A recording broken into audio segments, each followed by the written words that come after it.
In which case, have you made the weather to the point that it's sufficiently stable for you to conclude that Brexit is no longer the most significant near-term domestic risk to financial stability? Well, that's a conclusion that we came to by the time of the November report. So I'm asking you whether it's still your conclusion. Well, that was the case then, yes. And it is. I mean, we haven't come together as a committee to do an updated assessment. That was our last assessment. So it's still your view, notwithstanding our view your is that making the weather. Yeah. Sorry.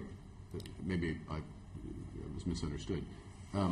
What we said is that the biggest risks to financial stability in the UK are global. Okay, we'll set those aside, non-Brexit related.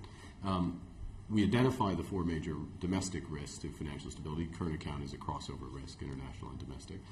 We identify those four major risks in the report, go in detail. The process that we're going through, the process of adjustment this economy is going through, has some potential to amplify those risks.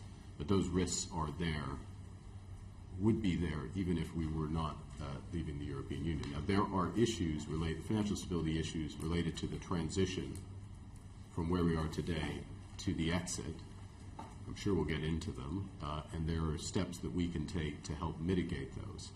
I'll make a general point, which is my view, not a settled view of the committee, but I think that the financial stability risks around that process are greater on the continent than they are for the UK. I'm not saying there are not financial stability risks to the UK, and there are economic risks to the UK, but there are greater financial stability risks on the continent in the short term for the transition than there are for the UK.